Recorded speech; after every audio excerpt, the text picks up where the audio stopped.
नमस्कार. श्री स्वामी समर्थ अवधूत चिंतन श्री गुरुदेव दत्त. तर बघा, बरेच जण गुरुपौर्णिमेला गुरुपद घेणार आहेत. काही नव्याने स्वामी सेवेकरी खरं तर घडत आहेत. काही आपल्या नवीन म्हणजे नाही का चॅनेलवरती आपल्या नवीन सेवेकरी आलेले आहेत, ज्यांना खरंच अजूनसुद्धा त्यांनी गुरुपद घेतलेलं नाही आहे किंवा गुरुपद अजून म्हणजे घ्यायचं आहे त्यांना आणि घेण्याची इच्छा आहे. तर बघा, तुम्ही गुरुपद घेणार आहात, पण त्या बदल्यात महाराजांना गुरुदक्षिणा तुम्ही काय देणार आहात, महाराजांना काय हवं आहे आपल्याकडून. तर बघा, ह्याचबद्दल सर्व काही माहिती असणार आहे, तर व्हिडिओ नक्की कंटिन्यू करा. तर म्हणजेच गुरुपौर्णिमेच्या दिवशी तुम्ही महाराजांना गुरुपद देणार, गुरु आपले बनवणार. आपल्या आयुष्यात गुरु असणं तेवढाच महत्त्वाचं आहे आणि महाराजांना जर तुम्ही गुरु बनवत असाल तर त्यापेक्षा मोठं असं काहीच नाही आपल्या आयुष्यामध्ये.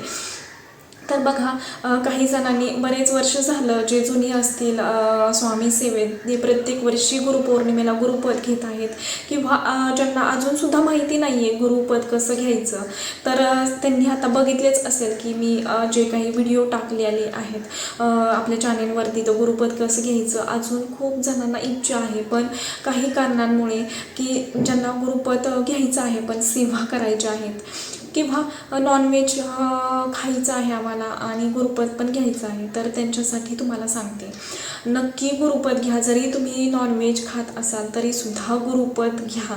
कारण तुम्हाला एक सांगते, जेव्हा तुम्ही तुमची इच्छा आहे ना की गुरुपद घ्यायची, पण आमचं नॉनव्हेजसुद्धा सोडायचं नाही आहे, तरीसुद्धा गुरुपद तुम्ही घ्या. कारण एक सांगते मी तुम्हाला, आपलं काय सोडायचं, काय ठेवायचं आपल्या आयुष्यात, तर ते महाराज बघत असतात खरं तर.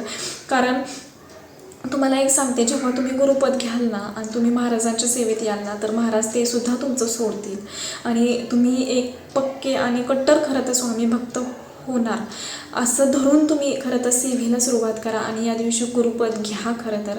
कारण जेव्हा आपण गुरुपद घेतो ना, तर तेव्हा एक निश्चय असा करा की मी महाराजांना असं म्हणजे सांगा तुम्ही की मला गुरुपद महाराज घ्यायचं आहे, पण मी नॉनव्हेज खाते, तर मी कसं गुरुपद घेऊ, किंवा आता तुम्हीच मार्ग दाखवा, माझ्याकडून सेवा करून घ्या. आणि या दिवशी खरं तर महाराजांना एक कृतज्ञता व्यक्त करण्याचा खरं तर गुरुपौर्णिमेचा दिवस असतो.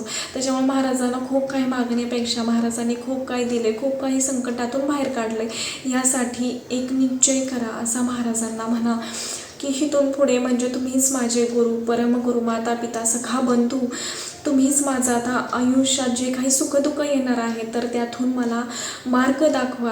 आणि असं महाराजांना प्रार्थना करायची आहे, गुरुपद घ्यायचं आहे.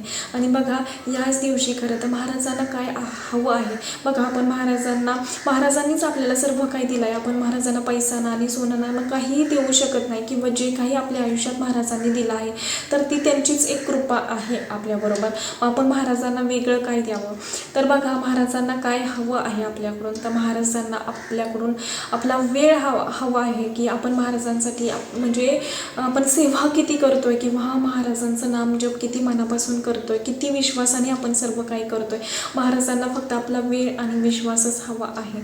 त्यामुळे नक्कीच महाराजांना एक मनोमन प्रार्थना करा या दिवशी.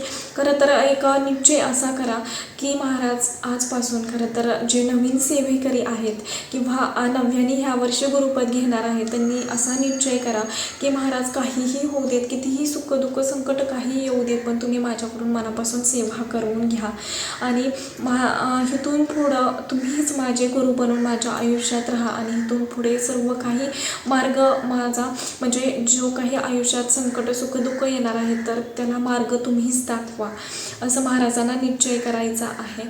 आणि बघा, महाराजांना जेव्हा आपण आपला वेळ देतो आणि तेवढ्याच विश्वासाने सेवा करतो ना, तर महाराजसुद्धा आपली कोणतीच गोष्ट अशी ठेवत नाहीत की ते पूर्ण करतात. ठीक आहे, आपल्या आयुष्यात जे काही भोग आहेत ते आपल्याला भोगावेच लागणार आहेत. बघा, तुम्ही आत्ता सेवा केली आणि उद्या लगेच तुम्हाला सुख आलं असं कधीच होत नाही. कारण कितीतरी जन्मांतरीचे जे काही आपले भोग असतात ते आपल्याला ह्या जन्मात खरं तर भोगावे लागतात. आणि महाराज जेव्हा आपल्या आयुष्यात येतात ना, तर ते आपले भोग पहिल्यांदा काढतात, भोग सगळे बाजूला करतात आणि फक्त जेव्हा तुम्ही शिल्लक राहता, जेव्हा भोग भोगून तुमचं जे आयुष्य बनतं ना, तर ते फक्त तुम्ही एक तेवढ्या निष्ठेने स्वामी सेवा करता आणि स्वामी सेवत राहता. महाराज जर त्यांच्या आयुष्यात जर तुम्हाला मनापासून बोलवत असतील ना, तर खरंच त्यांचा एक काहीतरी एक मोठा हे असेल तुमच्या बाबत की तुम्हाला ठीक आहे, तुम्हाला आधी भोग भोगायचा आहे महाराज जेव्हा आयुष्यात येतात तेव्हा, आणि तेच महाराज आपले ह्या सेवेतून कमी करत असतात. बघा खूप जण असं म्हणतात की मी स्वामी सेवेत आले, माझी खूप संकट वाढली, म्हणजे माझ्या आयुष्यात जे काही संकट होती त्यात कमी व्हायच्या ऐवजी खूप संकट वाढली आहेत. तर ती एक परीक्षेचा भाग असतो महाराजांच्या. महाराज सुरुवातीला आपली परीक्षा घेतात भोग भोगायला, म्हणजे भोग एवढे आपल्या आयुष्यात आणतात ना. पण तुम्हाला एक सांगते, जेव्हा आपण महाराजांच्या सेवेत राहतो ना, तर तेव्हा आपल्याला ते भोग भोगण्याची ताकदसुद्धा महाराज आपल्याला देत असतात. त्यामुळे असं कधीच म्हणू नका. बरेच जण असे म्हणतात की मी ही सेवा केली, उलट माझे संकट अजून वाढलेत, खूप सारे संकट आलेले आहेत आयुष्यात किंवा त्यातून बाहेर निघण्याचा मार्ग निघत नाही. तर काळजी करू नका, महाराजांनी संकट दिलेत म्हणजे त्यातून बाहेर पाडण्याचा मार्गसुद्धा महाराजच देणार आहेत. आणि नक्कीच ह्या दिवशी तरी महाराजांना गुरु बनवा, आणि जे काही तुम्ही सेवेचा असा निश्चय करा की मला सेवा करायचीच आहे, आणि हेच गुरुदक्षिणा मला महाराजांना द्यायची आहे. महाराजांना फक्त एवढंच माहिती आहे की तुम्ही किती वेळ माझ्यासाठी देताय, किती विश्वासाने आणि निष्ठेने माझी सेवा करताय. जेव्हा तुम्ही ह्या विश्वासाने महाराजांबरोबर जोडले जाताना, तर तेव्हा खरंच महाराज तशी प्रचिती आपल्याला देत असतात. त्यामुळे नक्की सेवा करा, सेवेकरी व्हा आणि गुरुपद घ्या.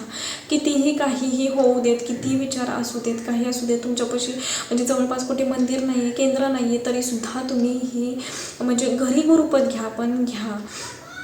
तर आत्तापुरतं एवढंच झालेली सेवा मी महाराजांच्या निरसू करते. व्हिडिओ आवडला असेल तर लाईक करा, शेअर करा, आणि चॅनेलवरती नवीन असेल तसंच नवीन व्हिडिओ पाहण्यासाठी चॅनेलला सबस्क्राईब करा. आणि एक सांगणं आहे की ह्या गुरुपौर्णिमेच्या निमित्ताने की खरंच जे कोणीही नव्याने स्वामी सेवेकरी आपल्या चॅनेलमध्ये जोडले गेलेले आहेत, तर त्यांच्या सर्व इच्छा महाराज पूर्ण करत हीच महाराजांच्या प्रार्थना आहे. श्री स्वामी समर्थ.